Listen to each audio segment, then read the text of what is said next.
Mohon perhatian, tekan tombol subscribe. Terima kasih atas perhatiannya. Saya bersama teman-teman, saya dengan Pak Taufik Bahudin, Hatta Taliwang, kemudian Rijal Fadilah dan Bambang Tri melakukan gugatan perdata di PN Jakarta Pusat. Nah, ini adalah peristiwa penting karena sampai hari ini seperti dikatakan Prof. Eji tadi, persidangan baik di Jakarta Pusat yang dulu yang pertama dan yang kedua di Solo itu kan belum ada jasa asli. Jadi dengan dasar itu maka kita menguji kepada Pengadilan Negeri Jakarta Pusat, tolong dihadirkan itu. Nah, kalau memang tidak ada, saya kira ini menjadi pengumuman bagi rakyat Indonesia memang presiden kita bermasalah.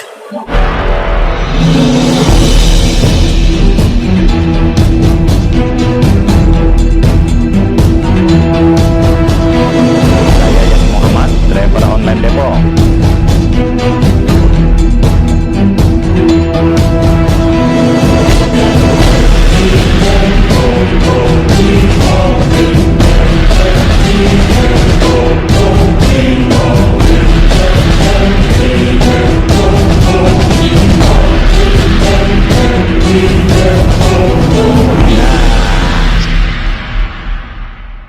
Di luar. Assalamualaikum warahmatullahi wabarakatuh.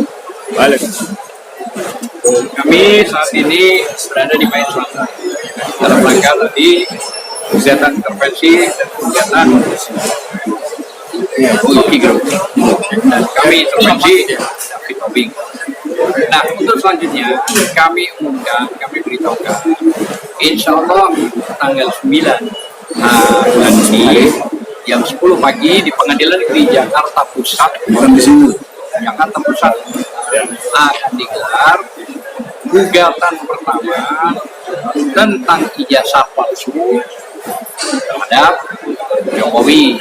Nah, jadi insya Allah tanggal 9 jika berkenan hadir, mungkin penjelasan lain disampaikan oleh Prof. Egi. Sekedar meluruskan, bukan gugatan pertama, sidang perdana. Karena ini gugatan udah ketiga kali. Ingat, yang pertama tahun 2022 di Jakarta juga, PN Jakarta Pusat. Yang kedua di Solo, tapi berubah menjadi peristiwa pidana. Yang ketiga tanggal 9 depan. Jadi oleh karena itu, sebelum saya bicara lebih banyak, Saudara Muslim Arbi salah satu prinsipal di samping Bambang. Nah, saya minta jauh-jauh sebelum ini, nanti Pengadilan Negeri Jakarta Pusat melalui normatif hukum yang ada, hadirkanlah Bambang Tri, karena Bambang Tri sekarang di penjara di pengadilan di penjara Solo atau Surakarta. Jadi oleh karena itu tidak layak orang menyampaikan pendapat kok di penjara gitu. Padahal pendapatnya nggak salah. Sampai detik ini belum ada ijazah aslinya Jokowi. Makanya kita gugat lagi. Nah, untuk keperluan sidang ke depan dan selanjutnya, kami minta kewenangan Pengadilan Negeri Jakarta Pusat mampu menghadirkan Bambang. Nggak boleh ada alasan lain. Ini karena dalam konteks hukum itu kita mencari keadilan. Keadilan yang kita maksud, orang yang menyatakan pertama kali ijazah Jokowinya palsu adalah Bambang. Selanjutnya Muslim Arbi. Baik, bismillahirrahmanirrahim. Assalamualaikum warahmatullahi wabarakatuh. Saya Muslim Arbi, salah satu penggugat prinsipal dari jasa palsu Jokowi yang akan dilaksanakan pada tanggal 9 Oktober di Pengadilan Negeri Jakarta Pusat Senin depan. Persoalan jasa palsu ini kan sangat mengganggu bagi saya pribadi, dan saya kira bagi kita yang sekolah ya.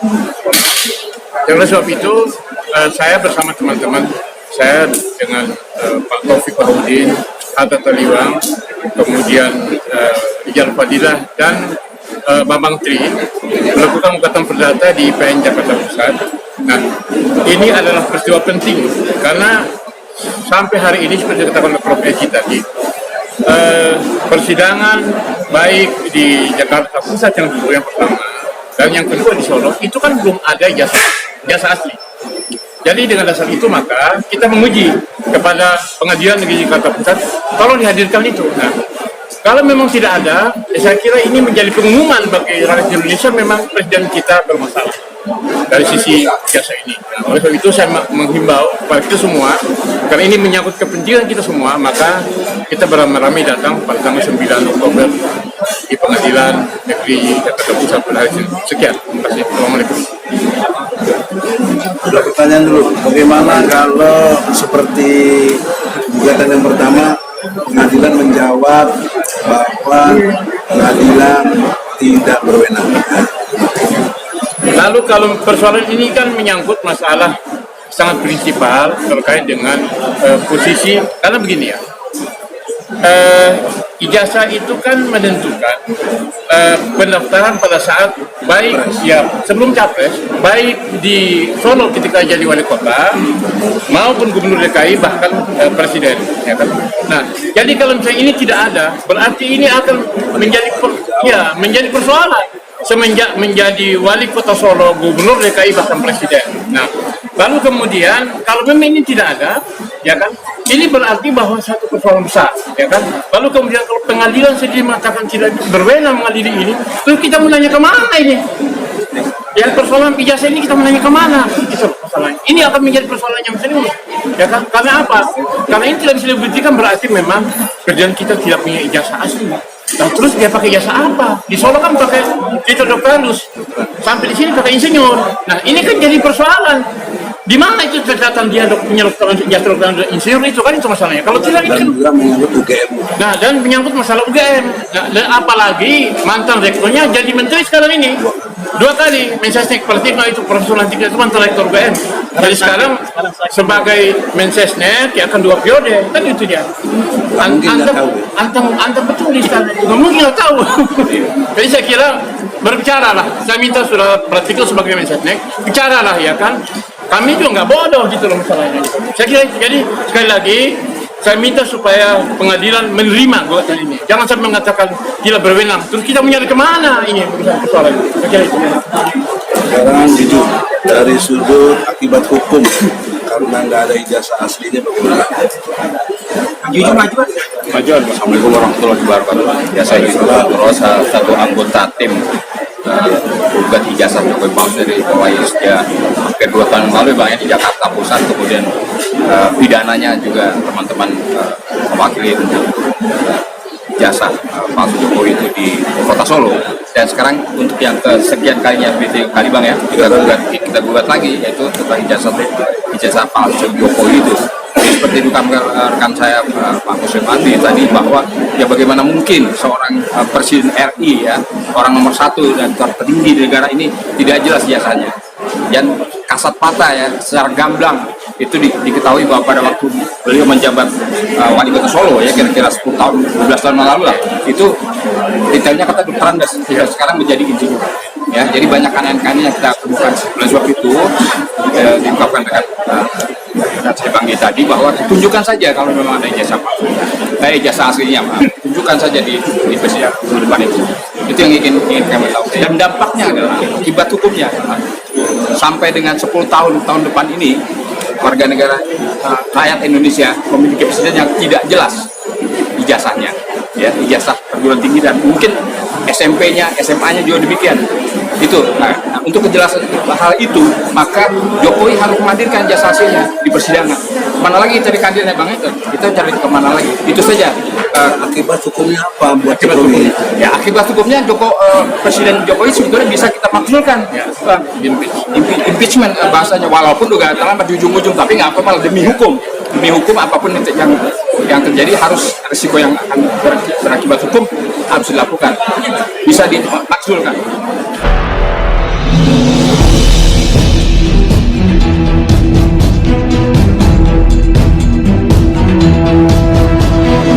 Saya Yas Muhammad, driver online Depok.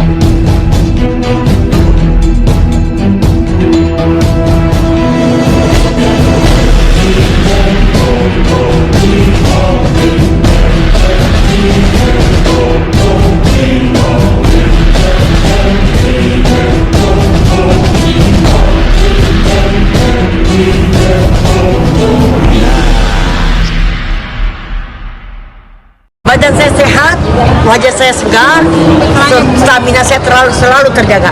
Karena apa? Resepnya, rahasianya adalah minum madui hutan Baduy. Jangan lupa belinya pada Bang Ramin. Ingat, Bang Ramin ada di sini.